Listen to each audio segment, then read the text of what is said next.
కష్ట చేసి చదువుకున్న వాళ్ళమైనా ఇల్లు కట్టుకొని కష్టపడి ఇక్కడ కూలి పని చేసుకొని కట్టుకున్నాం. అది కూలి కొడితే ఎలా ఉంటది చూసా. అసలు కనికరం లేకుండా కూలి కొడుతున్నారు. కళ్ళు తిరిగి ఇంట్లో పడిపోయినా వాళ్ళని పట్టించుకోరు. ఫస్ట్ మీ సామాన్ బయట తీసేయాలి, ఇల్లు కూలి కొట్టాలి. అదే కాన్సెప్ట్ వీళ్ళది. పోలీస్ డిపార్ట్మెంట్ వచ్చారుగా, అంతమంది వచ్చారుగా, టాస్క్ ఫోర్స్ వాళ్ళందరూ వచ్చారుగా, ఏదైనా చూసుకోవాలిగా. అలాంటి ఏం లేదు. అసలు టైం ఇవ్వలేదు. మార్నింగ్ 7 కి వచ్చారు, నెట్టుకొని వచ్చారు, వెళ్ళిపోయారు. కూలి కొడుతున్న స్టార్ట్ చేస్తారు. సామాన్ 5 minutes టైం ఇవ్వండి, టైం కూడా ఇవ్వరు. సార్ ముందైనా స్టే ఇవ్వాలి కదా సార్. స్టే అది నోటీస్ అని చూపించండి అంటే మాకు తెలియదు. పై అధికారులను అడగండి. ఇక్కడ వచ్చిన వాళ్ళు ఆడియో వెనక చుట్టూ తిరిగినాం మేము, స్టూడెంట్స్ అందరు కలిసి.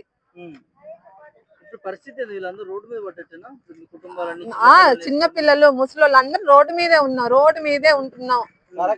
3 రోజుల నుంచి అది మాకు సార్ అన్నం ఉందా, నీళ్ళు ఉందా ఎవరు పట్టించుకోలేదు. 3 మంత్రులు ఉన్నారుగా, ఎందుకు ఖమ్మం జిల్లాకు 3 మంత్రులు ఎందుకు?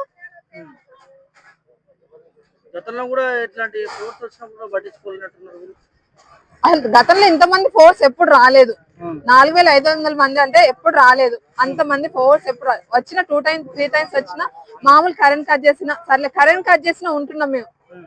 కరెంట్ తో వాళ్ళే గవర్నమెంట్ వాళ్ళు ఇక్కడ నుంచి ఖాళీ చేయాలి. కరెంట్ కట్ చేస్తే వెళ్ళిపోతారు. పెడుతున్నారు. నీళ్లు కట్ చేశారు, కరెంట్ కట్ చేశారు, అన్ని కట్ చేశారు. అయినా ఉంటున్నాం. మా భూములు మాకు కావాలి. గవర్నమెంట్ ఇచ్చిన భూములు కాదుగా, భూదాన్ భూములు కదా, ఇది పేదలు కావాలనే ఇచ్చింది.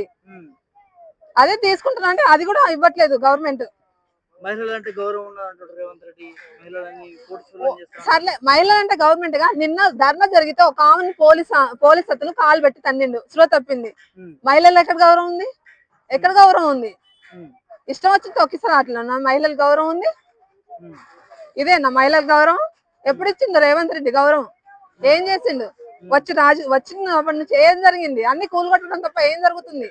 చీరలు ఇస్తే అది చేస్తే గవర్నమెంట్. ఆ జాబ్ లో ఇల్లు కట్టడం, పేదలకు ఏదో న్యాయం చేస్తేనే న్యాయం జరుగుతుంది. చీరలు, బస్ ఫ్రీ అయితేనే న్యాయం జరిగినట్ట, ఫ్రీ ఇచ్చినట్ట. అదేనా? ముఖ్యమంత్రికి ఏం లేదు, మాకు న్యాయం జరగాలి, మా ప్లేస్ లో మాకు ఇల్లు కావాలి, అదే మాకు న్యాయం. మీడియా వాళ్ళు కూడా ఉన్నట్టే చెప్పండి. ఇక్కడ ఎంత ఇబ్బంది పడుతున్నామో చూడండి, అదే మాకు కావాల్సింది. మా చోట్ల అందరు పేదలు, ఎవరు ఉన్నోళ్ళు లేరు. తెలిసిద్ది కదా, ఆధార్ పట్టుకున్న వాళ్ళకైనా తెలిసిద్ది కదా మాకు ఉన్నది లేనిది అన్ని చూసుకోండి. పేదలే కదా, ఇవ్వండి.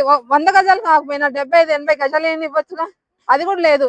మేము చుట్టూ పెన్షన్ వేస్తామని రాళ్ళు కూడా ఇస్తున్నారు. సామాన్లు కూడా ఉంచట్లేదు. ఇక్కడ చీకట్లో పడుకున్న రూమ్ రెంట్ కట్టే ఆ సోమత ఉంటే ఎప్పుడో వెళ్ళిపోయే వాళ్ళంగా. అది కూడా లేక ఇక్కడ వస్తున్నాం. సరే తల్లి, మీకు న్యాయం జరగాలంటే ముఖ్యమంత్రికి అప్పీల్ చేసుకోండి ఒకసారి. ఏం అప్పీల్ చేసుకోవాలి? ఇక్కడ కలెక్టరేట్ దగ్గరే ఉందిగా, కలెక్టరేట్ తెలియదా? మీ ఇక్కడ ఎన్ని ఇబ్బందులు పడుతున్నా తెలియదా? వాళ్ళు కూడా మీకు ఎవరు సాయం చేయట్లేదు. ఇన్నిసార్లు ఇన్ని ఇబ్బందులు పడుతున్నా ఎవరు సాయం చేశారు? మంత్రులు చేశారా? 3 మంత్రులు చేశారా? కలెక్టర్ చేసిందా? 3 రోజుల నుంచి ఇక్కడ ఎవరు వచ్చి చూస్తారు? కలెక్టరేట్ ఇక్కడేగా, వచ్చి చూడరా? కలెక్టర్ బాధ్యత లేదా? డిస్ట్రిక్ట్ కలెక్టరేగా, చూడరా? ఓకే.